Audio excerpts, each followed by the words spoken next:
IPs often have a certain centerpiece.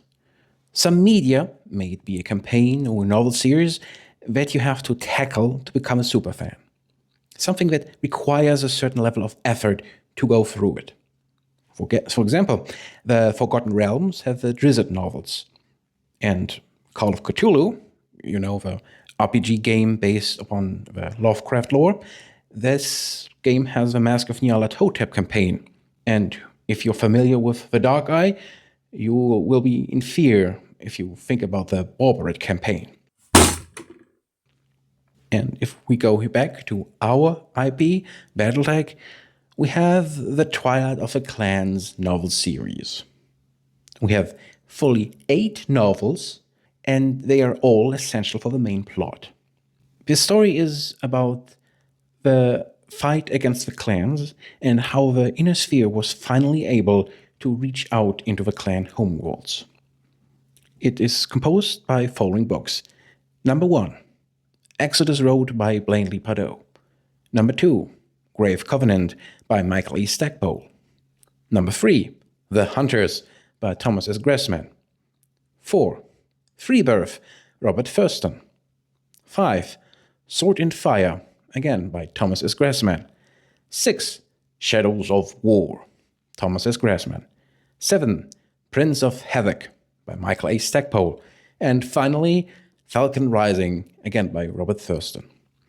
These 8 books tell the story how the InnerSphere acquired the road to the clan homeworlds, how they had the first Within Conference, Operation Bulldog, the travel of Task Force Serpent to Huntress, the fight on Huntress, then the Trail of Refusal on Stranamekti, the second Within Conference, and, in the very last book, the Hegira War between the Falcons and the Steel Vipers.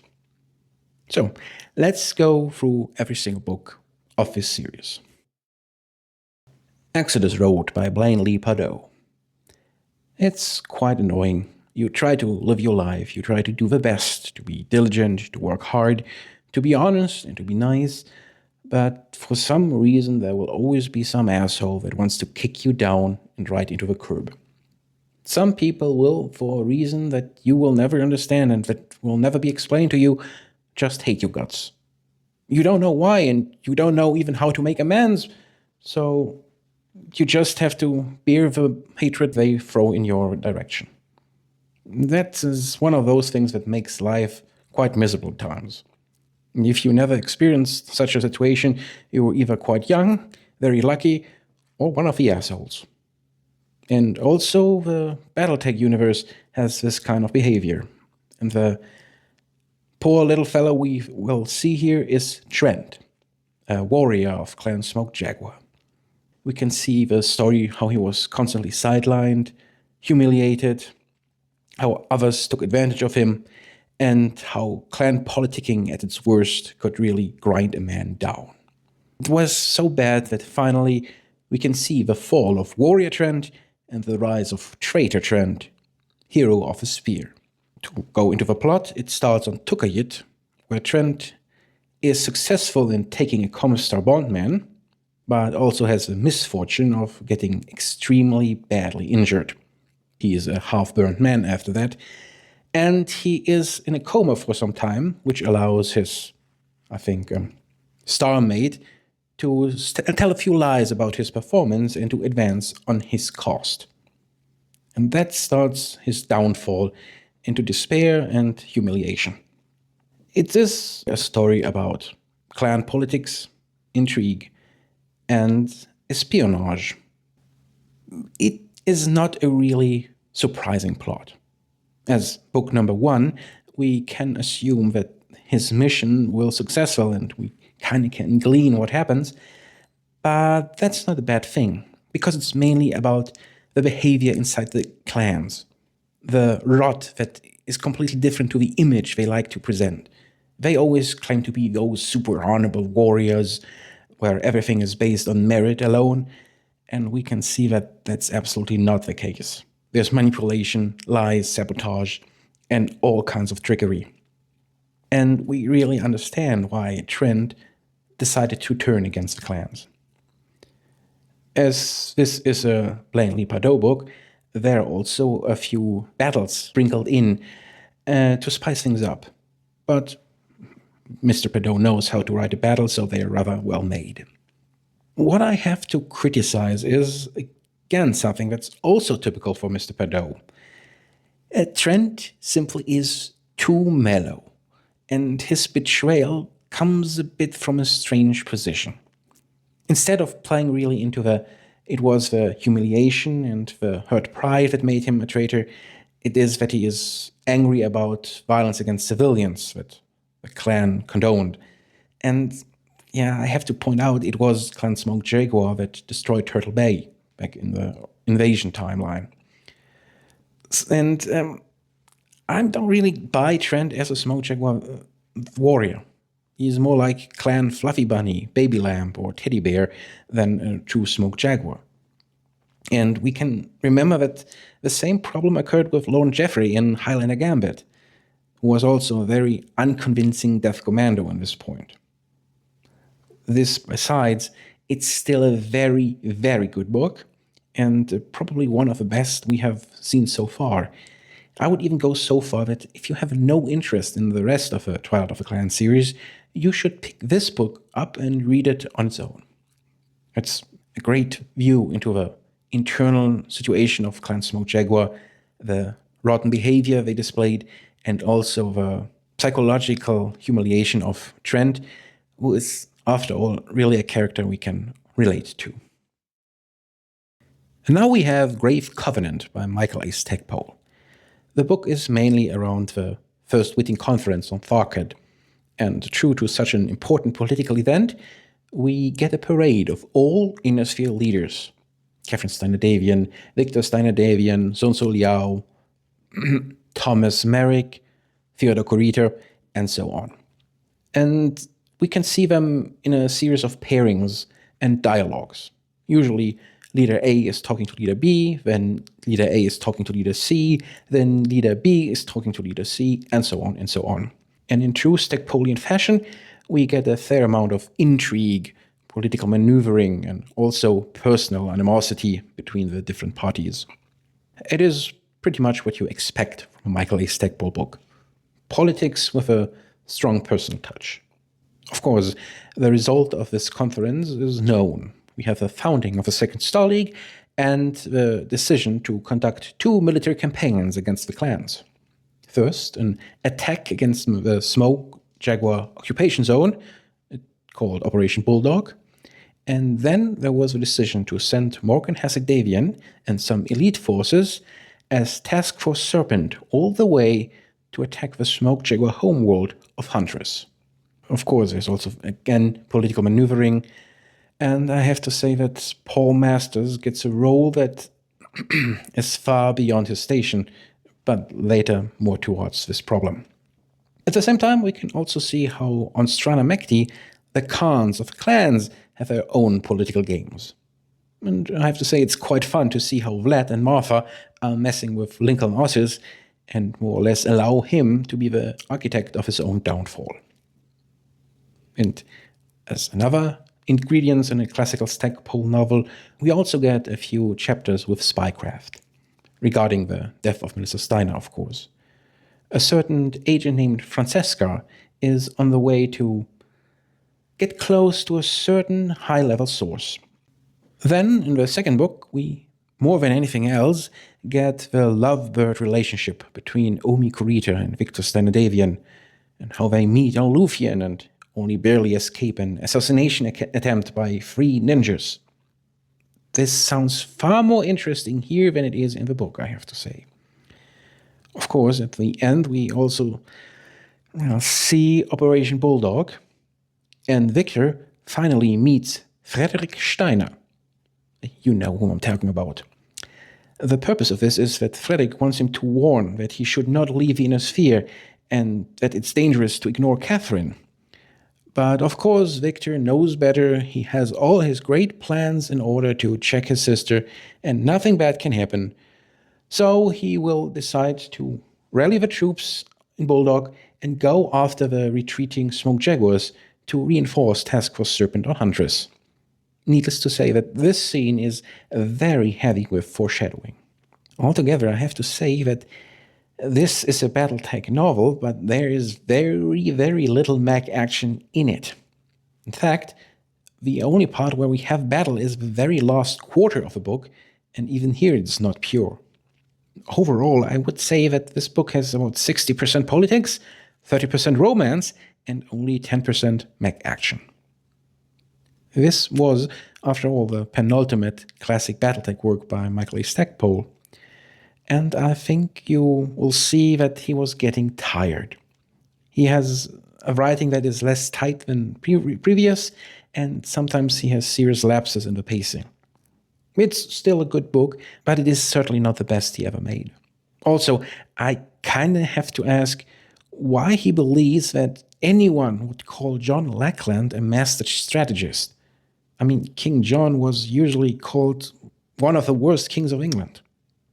But, well, I also have to criticize that there is far too much filler dialogue.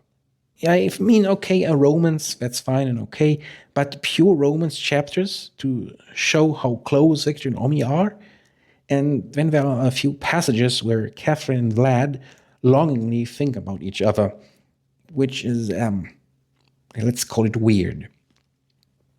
And then, finally, the melodrama goes in total overdrive when we go to Luthien, and we get an early predecessor from the Hungry Like the Wolf smut. I understand that some people enjoy reading romantic novels, but I don't know if those people would go to a BattleTech novel, especially one that is in the middle of a Twilight of the Clans book series. Oh well. At least the political action is so far good, and this novel truly puts the plot further down the line and accelerates the action. It is one of the most pivotal novels after all, and well, it's Stackpole, and he is an old master of the craft by now, so it's rather well written. Hunters by ThomasSGressman.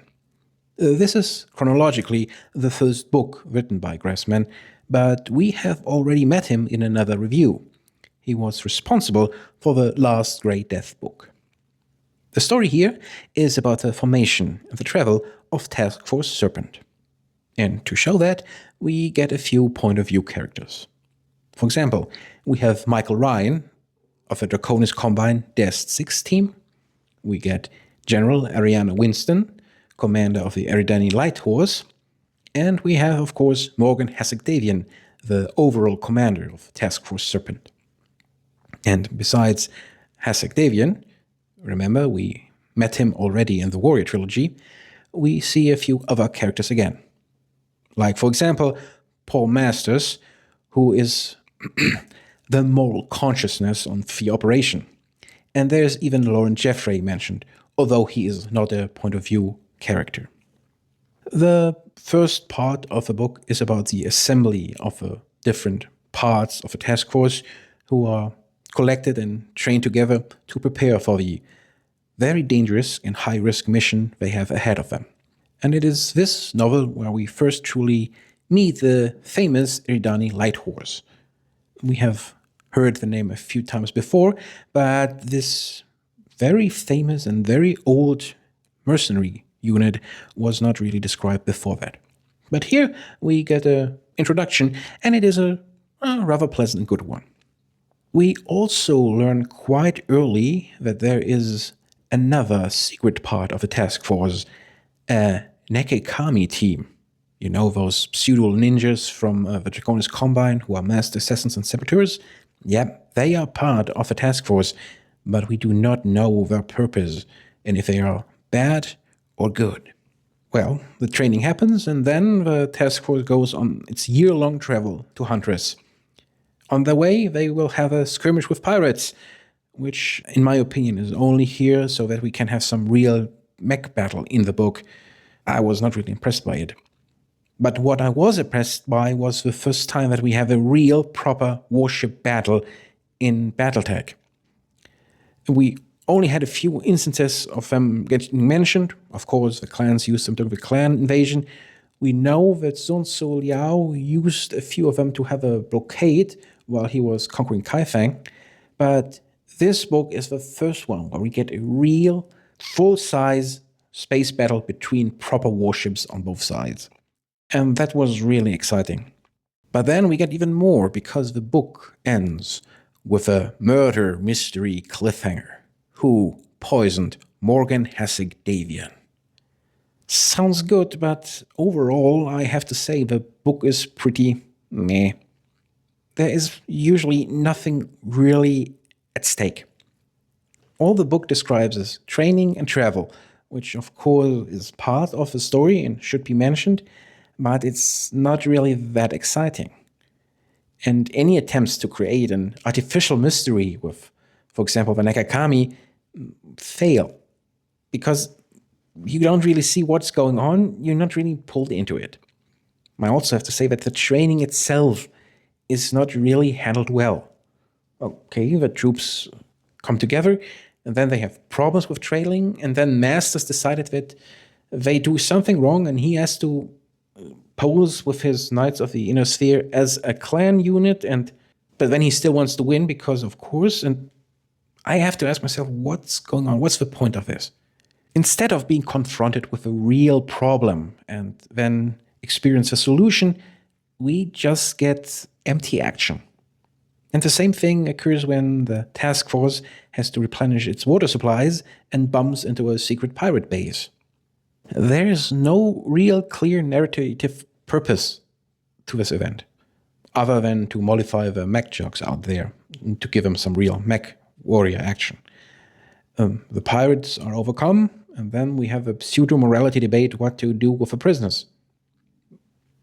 Yeah, but it's quite difficult to follow the arguments made by the characters, and I also have to ask, if you have time to idle with morality debates, why are you part of a military task force? And I sadly have to say that even the final murder mystery cliffhanger is not that exciting, but rather frustrating. And I have to mention, there's also an episode with a phantom jump signature, which you as an attentive reader will think about as a red flag, a Chekhov's gun that will point to some other action, and nope, it has no payoff. It's a Shaggy Dog story, so to speak.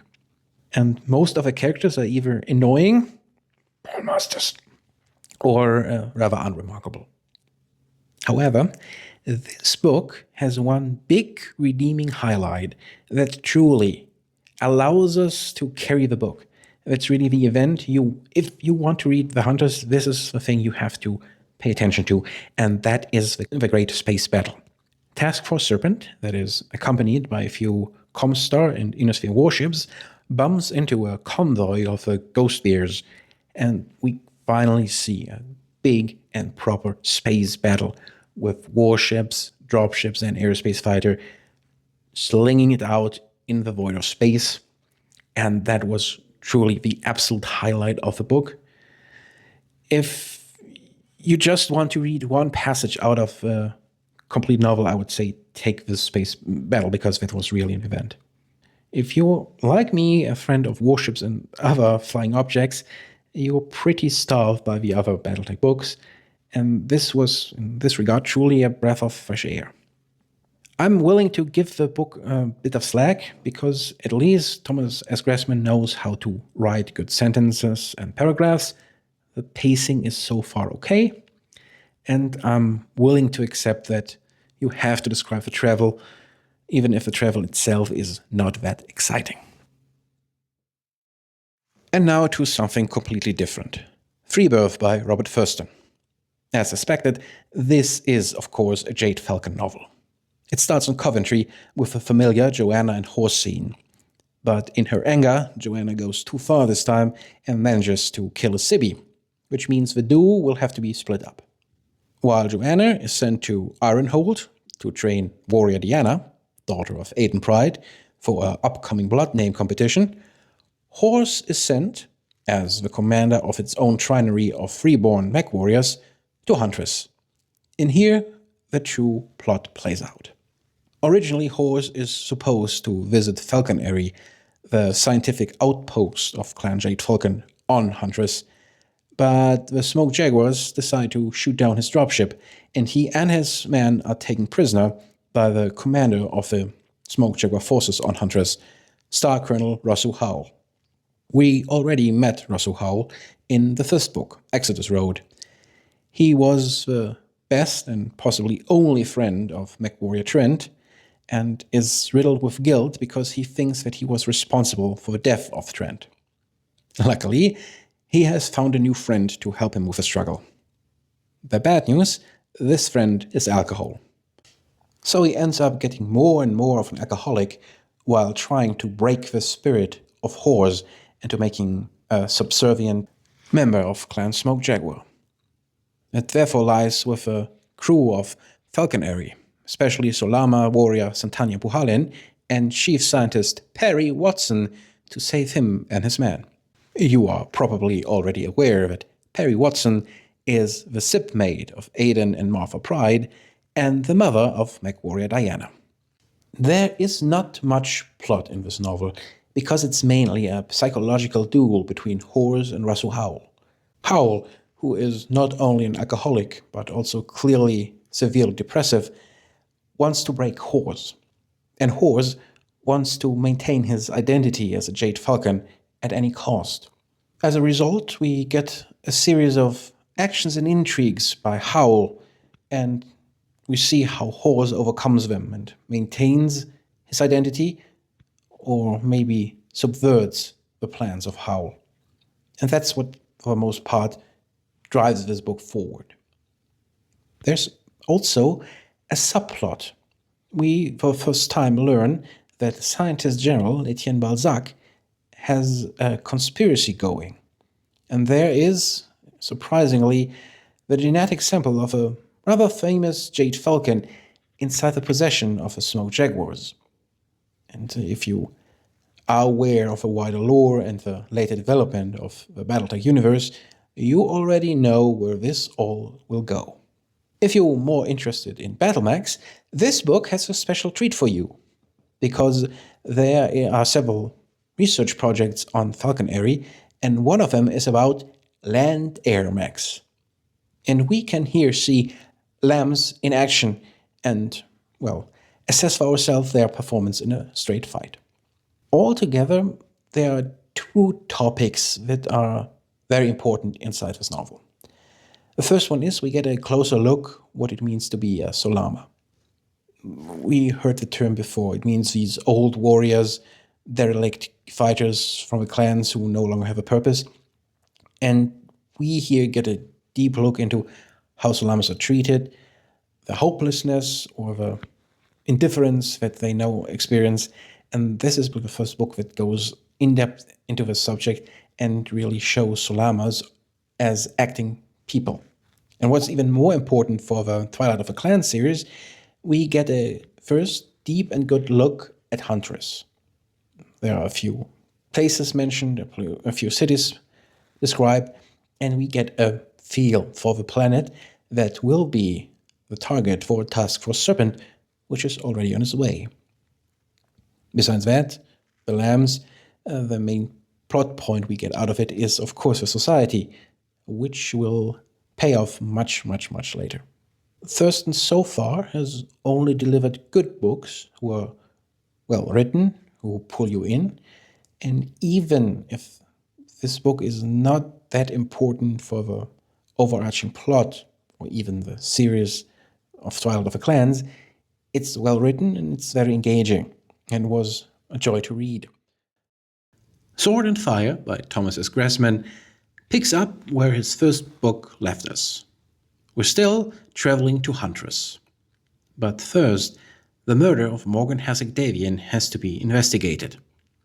And we see how he basically gets his last rites, and everything is interrupted by the voice of Kerensky, the recording of this old general and his explanation why he left the InnerSphere.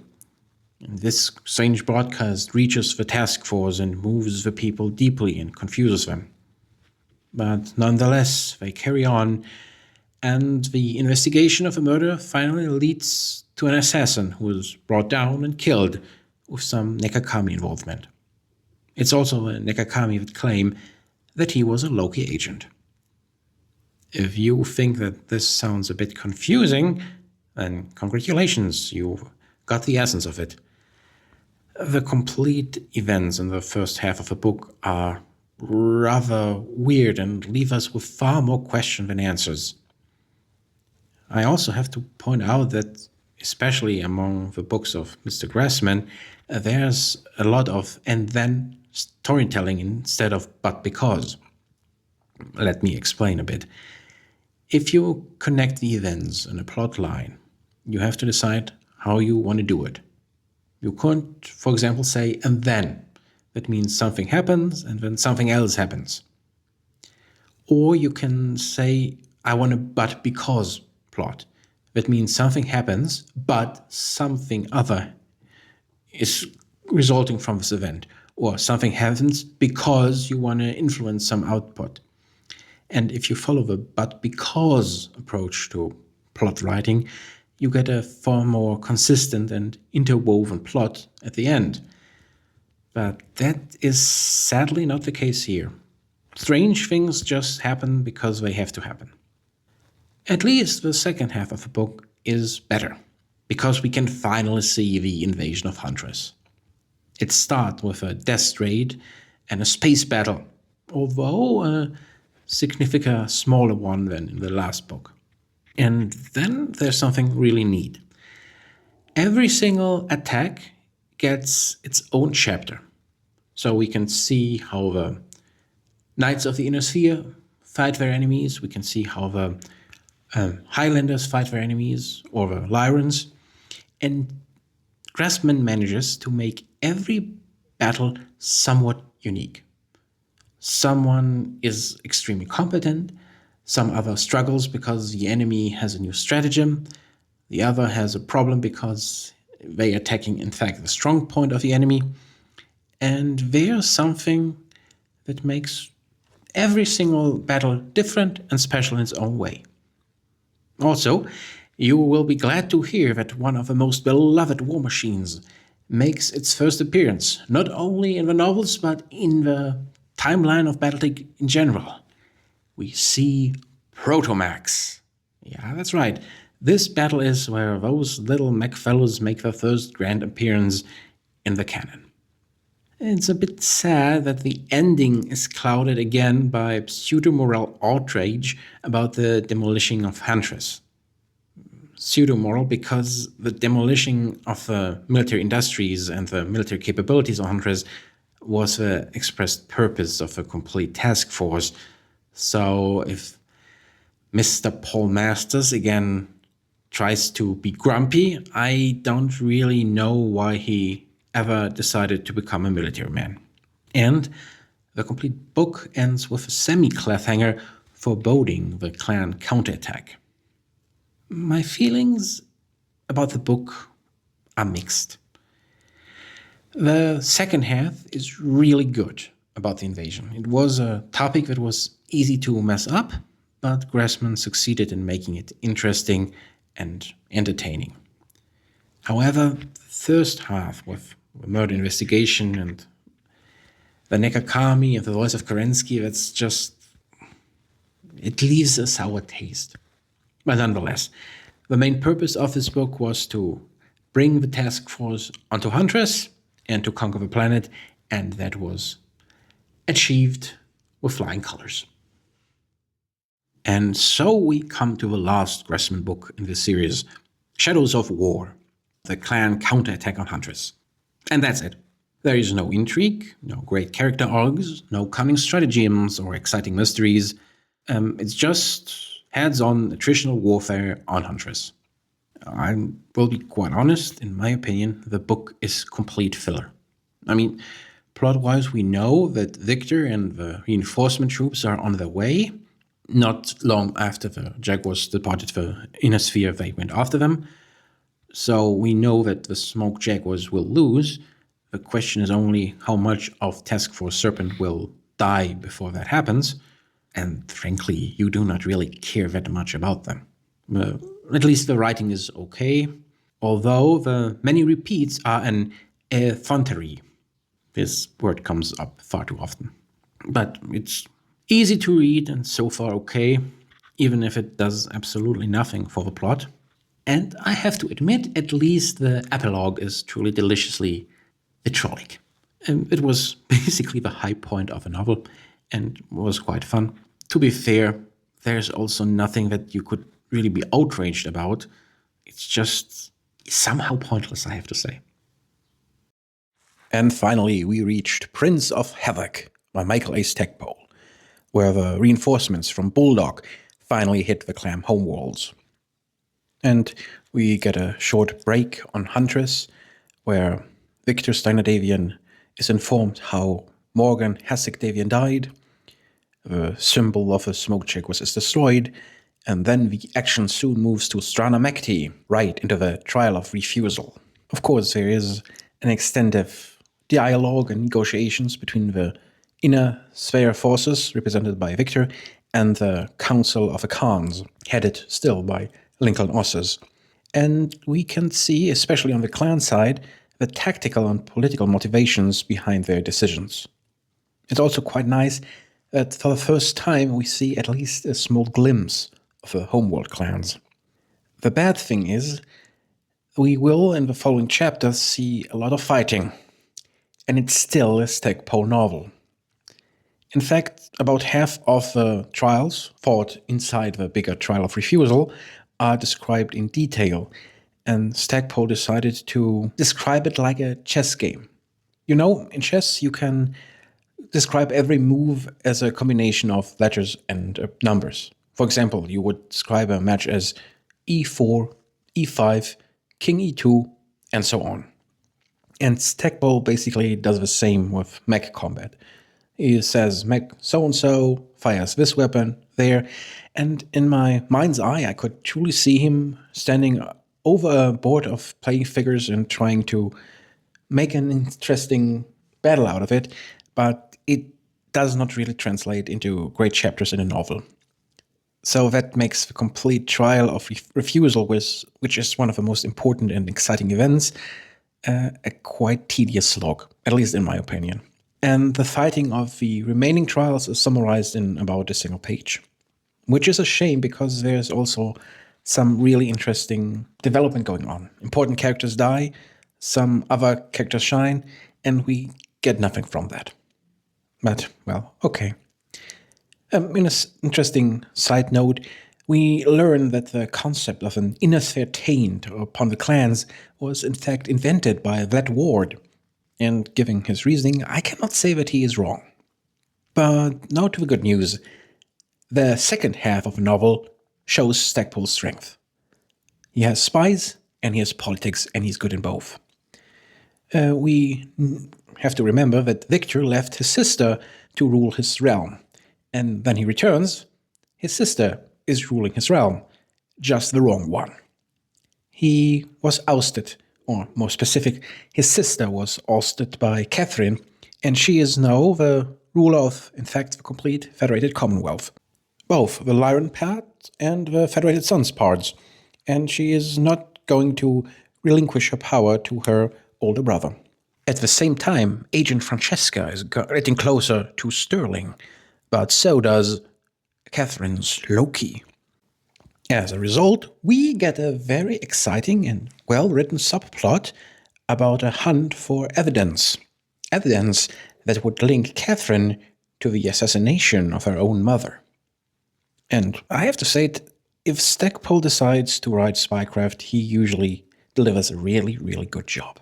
The book more or less ends with a second witting conference, where again all the powers of the InnerSphere are represented, and the stage will be set for the next era of BattleTech history, which we know to be the FedCom Civil War.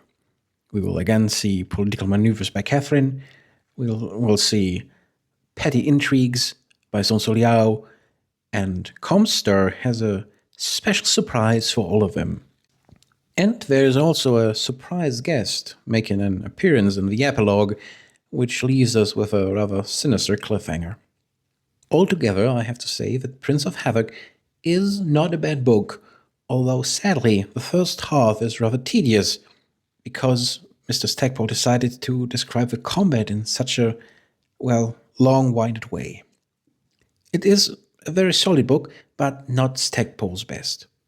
You can recognize that he was getting tired, and it was not his complete heart into it. But what this book does well is to tie the events in clan space back into the political developments of the InnerSphere. We now have closed the main plotline and can continue back to the shenanigans of the House Lords. I again have to say that this is a very classical Stackpole novel. So in my opinion, you have to enjoy the intrigue, the spycraft, and the politics to truly enjoy it.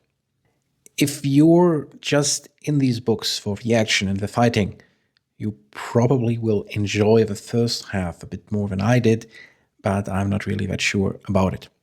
Altogether, it is not a perfect, but a well-written and entertaining book that is quite easy to read and that handles some of the most important events in, well, the BattleTech timeline. To Faith, my new niece. Welcome to the family. Don't worry, others of the Stackpoles have real jobs. MichaelAStackpole in Prince of Havoc, Terra 1998. Prince of Havoc is the last classic book written by Stackpole. He returned far later to write other books in the new timeline, let's say, but if it comes to the classic novels, we're, for now, through with him. And I have to say, he truly deserves a retrospective, because more or less he was the one carrying the series so far. If you followed my previous reviews, you know that every Stackpole novel is part of a main metaplot. That means they describe events that truly shaped the events in the InnerSphere and in clan space. And his importance for BattleTech cannot be overstated. The reason for his departure from BattleTech was explained by himself in an internet post, and you can still read it in all its 1919's internet glory. Essentially, FASA was not really eager to pay its authors, and this led to money disputes, and he decided that enough is enough and quit. Can't blame him for this decision. The interesting thing about his novels is that we can truly see him grow as an author. The Warrior trilogy, his first big outing, was quite often on the border to fanfiction, I have to say. His main character is very Mary Sue-ish, his vocabulary is limited, but even at this early stage he was able to write a quite dense and well-paced novel. With time he was of course able to improve his skills and truly became a titan in his own right. Yet there are, of course, still a few things that he always relied on, his trade card, so to speak. For example, all his books, from the beginning to the end, had a certain telenovela feel, at least for me. He often enters kitschy dialogue, kitschy romance. The characters often behave like soap opera roles. We have here the Steiner-Davian soap opera extravaganza, with Victor Steiner-Davian falling in love to Omi. Oh, can this love happen? Can it not happen? Oh no, there are intrigues by Sun Tzu Liao, and so on. And that may sound like a critique, but no, it's not really. Telenovelas can enchant huge amounts of people. They have their dedicated fan bases, and they are usually very engaging. Mr. Stackpole follows in the same vein. On a more serious note, he is also a master of intrigue. He really, especially in the political stuff, blends it with the telenovela aspects and presents politics as a battle of both force but also character. And that produces a very engaging and very open kind of plot.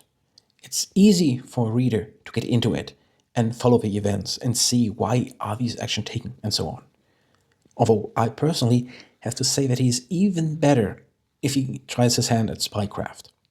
The Tale of the Assassin And then to the end, the spy exploits of Francesca, that's really good. And I would love to see him write a complete spy novel without his telenovela elements. On the bad side, he is not good at fights. He was never good at fights, and he never became good at fights. And that's a bit funny because at the end we're here in a novel series about big stumpy robots. But how he describes mech action is often lacking. It's either confusing or it's unpersonal. And between those non-very desirable poles, he's basically trapped. The trick would be to either go inside the cockpit of a mech and make it a very personal experience, or take the complete bird's eye perspective.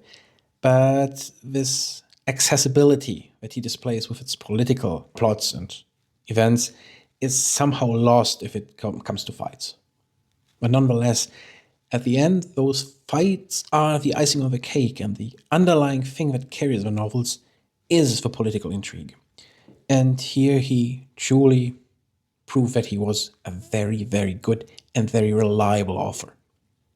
If you want to make a jab at him, I think you can call him a hack. He's, in my humble opinion, the kind of author, if you tell him what you want, he will go and he make it happen. At the end of it all, he was one, if not the pillar of a classic novel series, and I have to say, rightly so. And now we have reached the last book of a Twilight of a Clan series, Falcon Rising, by Robert Thurston. And by now you should know what to expect from him. Yes, it is again a Clan Jade Falcon novel. And again, we will meet the old Pride gang: Martha, Perry, Diana, Horse, and Joanna. There are 3 plots interwoven to this novel. The overarching is that Perry continues her investigation into the scientist conspiracy she discovered on Huntress. If you recall, the DNA of a certain Jade Falcon was stored by the Smoke Jaguars. And now Perry learns that the Jade Falcons themselves were also using this DNA to create unauthorized new zip-codes. So she endeavors to collect evidence against Scientist General Etienne Balzac, the leader of Jade Falcon's scientist caste. The second storyline is about the blood name competition that Diana has entered. Please keep in mind that as a Freebirth, she is not actually allowed to fight for a blood name. However, she could argue that her mother was trueborn, her father was trueborn, so technically she would also be a trueborn, and for some reasons, Martha Pride allowed her to enter the competition. This, of course, displeased the trueborn Jade Falcon establishment, and as a result, we get a good glimpse into the conflict between trueborn, freeborns, and the complete caste system of the clans. The third, and probably most important plotline, is about the rising tensions between the Steel Vipers and the Jade Falcons, which starts with some intrigues and jabs from the Steel Viper Khan, Zalman, and ends with the Battle of Wallendorf in the Hegira War, a major event in clan history that will have terrible repercussions down the line. Robert Thurston is a good author and a good writer, and the book, therefore, is well written. It's an interesting story with engaging characters, and it makes fun to read the book. However, I still have one problem with it. It has nothing really to do with the other books, besides the time frame. Okay, we have Martha Pride also taking part in the trial of refusal, but this event is also handled by 1 or 2 pages. There is very little to no connections between the Twilight of the Clan series so far and this last book. You could, if you insist, argue that this novel shows how the clans post the trial of refusal acted, but that would be a stretch. In fact, it's a continuation of the Jade Falcon narrative that Thurston created in the books before, and it is not really connected to the complete event chain that was supposedly handled by Twilight of the Clans.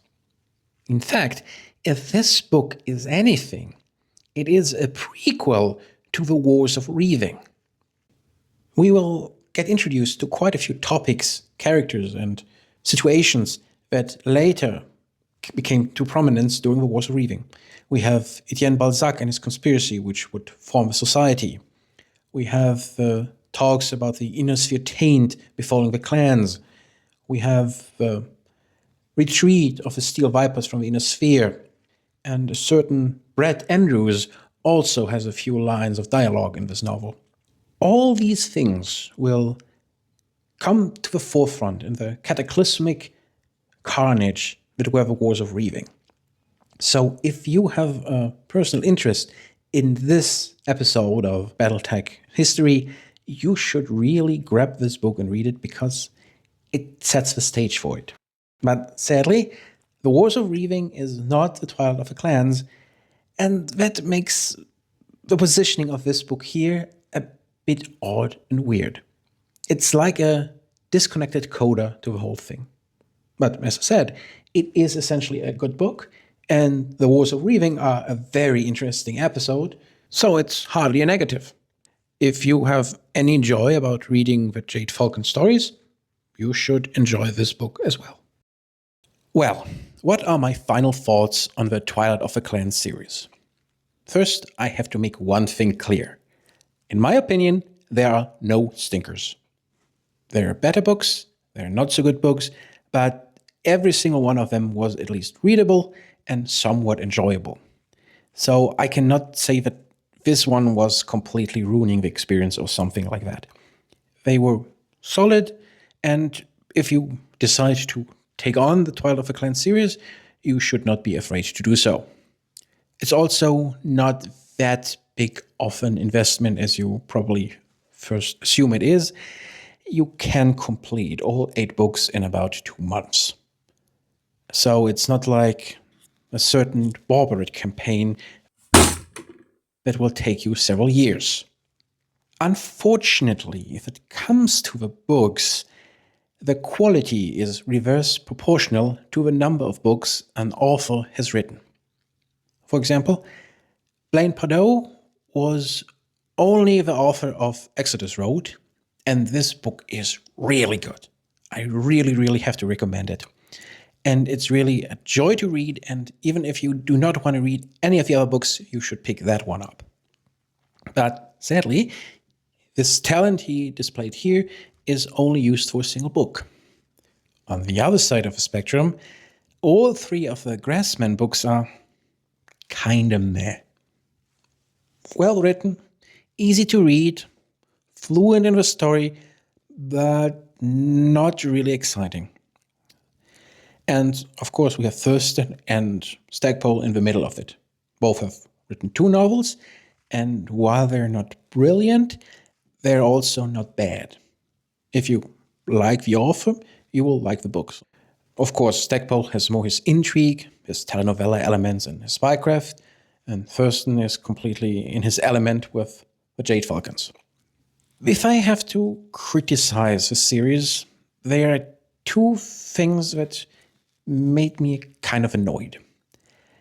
The first is that the moral messaging is off.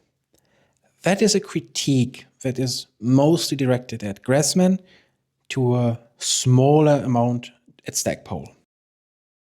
As an example, I will give you the orbital bombardment question.